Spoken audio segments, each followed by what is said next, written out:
মেয়েদের বড় ত্যাগ দিতে হয়। যে ঘরে জন্ম হয়েছে সেই ঘর ছেড়ে চলে যেতে হয়। যে উঠানে খেলে বড় হয়েছে সেই উঠানটাকে চিরতরে শেষ করে দিতে হয়। একটু ভালো করে দেখলে দেখা যায় মেয়েদের কিন্তু আসলে কোনো ঘরই হয় না। বাবার কাছে থাকলে বাবার বাড়ি, স্বামীর কাছে থাকলে স্বামীর বাড়ি, ছেলের কাছে থাকলে ছেলের বাড়ি, নিজেদের আসলে কোনো বাড়ি হয় না। মা জাতি বড় অদ্ভুত। আমি মাঝে মধ্যে ভাবি, আল্লাহ যদি মা জাতিকে সবরের পাহাড় না দিতেন, পৃথিবীতে সংসার শব্দটা টিকতো না, পৃথিবীতে পরিবার শব্দটা টিকতো না। সবার কথা বাদ দেন, আপনি আপনার মার কথা পাবেন, দাদির কথা পাবেন, নানির কথা পাবেন।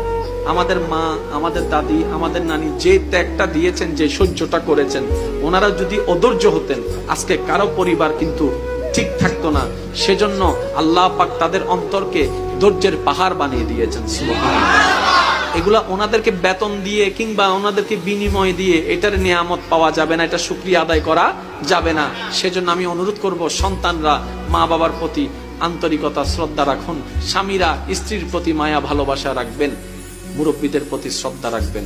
কারণ ওই মহিলাদের ত্যাগ, ওই মা বোনদের, দাদি নানিদের ত্যাগ আমরা কখনো টাকা দিয়ে বিনিময় দিয়ে কখনো প্রতিদান দেওয়া যাবে না। আমরা দিতে পারি একটা ভাবে, প্রতিদান নয়, সেটা হচ্ছে মায়া দিয়ে, ভালোবাসা দিয়ে, সম্মান দিয়ে। আল্লাহ আমাদের সবাইকে বুঝার তৌফিক দান করুন। এবার ইমানদার ভাইরা একটু মনোযোগ দিবেন। কষ্ট হচ্ছে আপনাদের? সবকিছু কোরআনে, কোরআনটা আল্লাহ ফিট করে দিলেন নবীর অন্তরে। ঠিক আছে, এই কথাটা একটু মনে রাখবেন। এবার সামনে আসেন। প্রথমে বিয়ে দিবেন কাকে? বড়জন, তারপরে সেজ, তারপরে ছোট। 1 2 3 4 5। আমি আবার বলছি, একটু ইসলাম কি মারামারি শিখায় না মহাব্বত শিখায়? আপনারা বলেন ইসলাম কি মারামারি শিখায় না মহাব্বত শিখায়? ইসলাম কি হিংসা শিখায় না আন্তরিকতা শিখায়?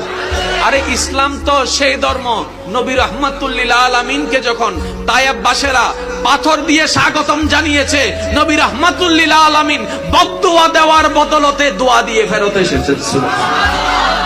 নবীর রাস্তায় কাটা বিছাই দেন ওয়ালাকে নবী দেখতে গিয়েছেন। আপনি আমি সেই নবীর উম্মত। আল্লাহর ওয়াস্তে একটু বোঝার চেষ্টা করবেন। প্রথম, দ্বিতীয়, তৃতীয়, বড়, মেজ, ছোট।